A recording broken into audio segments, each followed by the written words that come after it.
안녕하세요. 진주 한그로 치과 원장 박진성입니다. 오늘은 임플란트 재수술에 대해서 알아보도록 하겠습니다. 임플란트라는 게 생기고 난 뒤 많은 시간이 지났잖아요. 아무래도 임플란트를 처음 하셨던 분도 있지만 했던 임플란트가 빠져서 다시 하는 분들도 생겨나기 시작하거든요. 그때 쓰는 단어가 바로 임플란트 재수술이라고 합니다.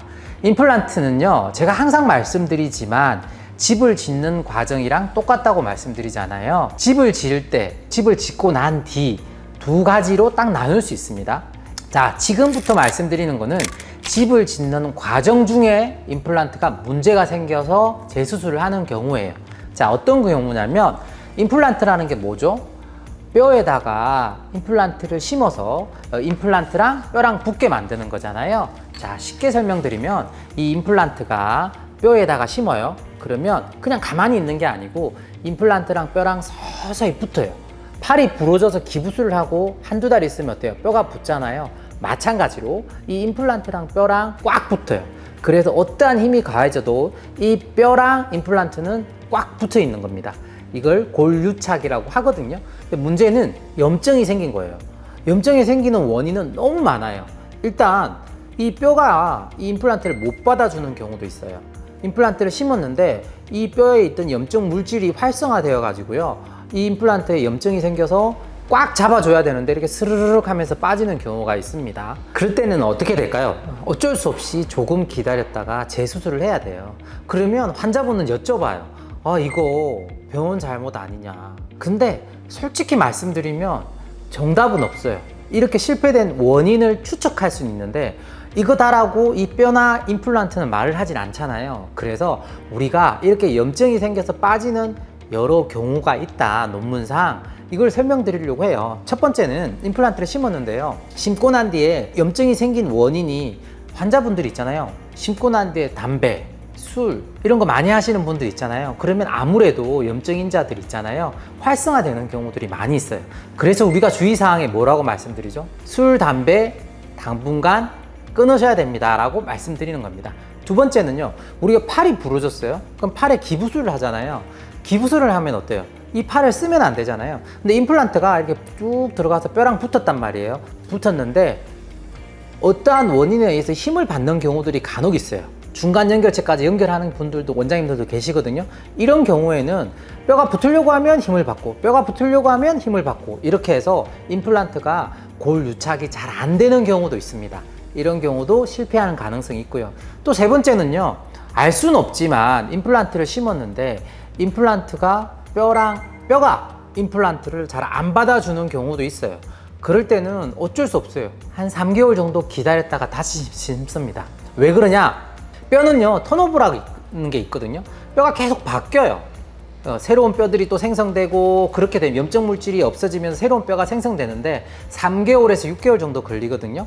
그 기간을 지났다가 다시 심으면 이 뼈는 이 임플란트가 염증이 생겼던 이 뼈의 물질하고 좀 다른 물질들이 생성되기 때문에 임플란트의 성공 확률을 높입니다.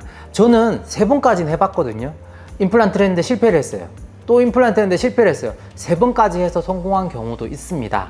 그래서 환자분들이 간혹 그래요. 저한테도 오셔가지고요, 임플란트를 했는데 저쪽 병원에서 실패를 했다, 그래서 자기가 너무 화가 나서 우리 병원에 왔다, 이렇게 말씀을 하시는데요. 사실 제가 해도 임플란트는 실패할 수 있습니다. 그게 환자분의 주의사항을 안 지켜서 그럴 수도 있고요, 환자분의 뼈 상태에 따라서 임플란트가 적절하게 잘 안 됐을 수도 있고요. 물론 의사들과 이게 감염이 생겼거나 이게 소독이 잘못됐거나 이런 경우도 없다고는 할 수 없습니다. 정답은 없습니다. 그래서 임플란트의 성공 확률을 높이기 위해서 어떻게 해야 되겠죠? 환자분은 주의사항을 잘 지키고요, 우리 의료진은 소독도 철저하게 하고, 그 다음에 환자분의 뼈가 임플란트를 잘 받아들일 수 있도록 지켜보는 수밖에 없습니다. 그래서 임플란트는 실패할 수 있다. 하지만 평생 못하는 건 아니다. 3개월에서 6개월 정도 있으면 다시 식립을 해서 성공을 시켜드린다. 이렇게 말씀드릴 수 있습니다. 자, 제가 지금까지 말씀드린 거는 집을 짓는 과정에서 기둥이 무너졌거나 집의 지붕이 무너졌거나 이렇게 해서 집을 다시 짓는 경우를 말한 거고요. 지금부터 말씀드릴 건 어떤 거냐면 집을 짓고 난 뒤에 쓰다가 보면 어때요? 아파트도 어때요? 페인트도 벗겨지고 또 문제가 생겨서 여러 가지 다른 보완을 하잖아요. 임플란트도 마찬가지인데요. 어떤 경우가 있냐면 1년, 2년, 3년이 지났어요. 그런데 임플란트에 문제가 생기기 시작합니다. 자, 어느 부위에서 문제가 생기냐? 첫 번째, 임플란트랑 뼈랑 이렇게 붙어 있다고 그랬잖아요. 자, 우리 조물주는 치아를 어떻게 했죠? 치아를 뼈에 이렇게 딱 가둬놨잖아요. 근데 치주염이 생기면 어떻게 되죠? 뼈가 녹으면서 치아가 흔들리고 뽑게 되잖아요. 그래서 임플란트를 하잖아요. 임플란트도 이 뼈 속에 딱 다 해놨는데 양치가 안 돼, 관리가 안 돼, 술, 담배를 많이 해. 그렇게 되면 어떻게 되냐면 이 임플란트 주위에 있는 뼈들이 이렇게 녹습니다. 이렇게 녹아요. 그래서 이 기둥을 잡고 있는 뼈들이 녹아가지고요, 자기 치아들이 빠지는 것처럼 이렇게 흔들흔들 하다가 빠지는 경우가 있어요. 자, 그게 첫 번째입니다. 두 번째는요, 임플란트는 세 단계로 되어 있다고 했잖아요. 뿌리, 중간 연결체, 머리. 그런데 우리가 이렇게 만들어 드렸는데 힘을 받다 보면 이 임플란트랑 중간 연결체 사이가 임플란트가 찢어지는 경우도 있어요. 타이타늄으로 만들지만 이 임플란트가 찢어지면 이렇게 잘 풀립니다. 그래서 임플란트를 했는데 나사가 흔들려요 라고 오시는 분이 있어요. 근데 이 중간 연결체가 풀려서 흔들리는 거는 관계없어요. 하지만 이 임플란트가 찢어져서 자꾸 흔들린다. 그래서 한 번은 괜찮은데 두 번, 세 번 자꾸 풀리면 자꾸 정밀한 엑스레이를 찍어 봅니다. 그래서 여기가 혹시 찢어졌는지를 확인해 보고요. 찢어졌다 그러면 어떻게 해야 된다?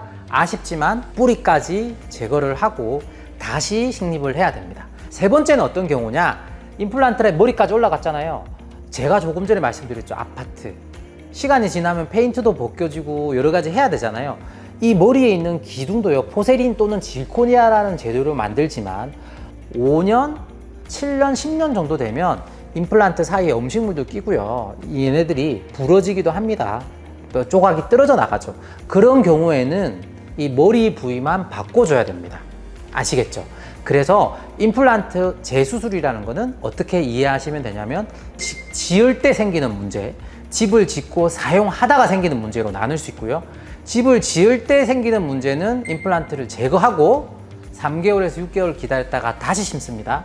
그리고 집을 짓고 난 뒤 사용하다가 생기는 문제는 그때그때에 따라서 집을 새로 짓거나 아니면 리모델링을 한다, 이렇게 생각하시면 됩니다. 자, 여기서 중요한 거. 그럼 환자분들이 치과를 선택할 때 이거는 복불복이네 라고 생각하실 수 있을 거예요. 아닙니다. 임플란트는 심고 머리 올리고 끝나는 게 아니에요. 유지 관리에 대한 보정 기간이 있습니다. 저희 병원 같은 경우는. 그래서 1년에 한 번씩 오라고 해서 유지 관리를 해드려요. 물론 비용은 최소한으로 받죠. 10,000원, 20,000원 정도 받는 걸로 제가 알고 있어요. 근데 너무 싸게 하는 데는, 뭐 유튜브니까 제가 솔직히 말씀드리지만, 너무 싸게 하는 데는 계속 심어야 돼요. 유지 관리보다는 계속 심어야 되는 환자들이 많기 때문에 아무래도 유지 관리 부분에서 조금 미흡하지 않나라는 게 저희 개인적인 사견이에요. 그리고 싸게 하시는 원장님들 중에서 최근에도 그렇지만 병원이 폐업하는 경우들도 좀 많이 있습니다. 마케팅으로 막 환자분들을 해서 하다가 갑자기 문을 닫는 경우가 있죠. 제 환자분들 중에서 이거 했는데 머리를 올려달래요. 그럼 왜 뿌리에 심어놓은 데서 하시죠? 그 병원 폐업했어요 라고 하시는 환자분들이 꽤라고 하기는 그렇지만 드문드문 있습니다. 임플란트를 심을 때요, 가격도 중요하다고 그랬죠. 근데 보증기간도 중요하고요, 이 병원이 존속될 수 있는지, 유지될 수 있는, 계속 갈 수 있는 병원인지 그것도 확인하셔야 되고요, 이 병원에서 오래 있는 원장님인지, 즉 대표 원장이 직접 하는지 이것도 확인해 보셔야 됩니다. 자, 임플란트 처음은 쉬워요. 하지만 한번 실패했잖아요. 누구나 실패를 하고 나면 안 좋은 기억이 남아서 더 예민해지는 건 사실입니다. 그럴수록 원장님의 경험과 병원의 그 지속 가능한 곳인지 이것을 꼭 확인해 보시기 바랍니다. 감사합니다.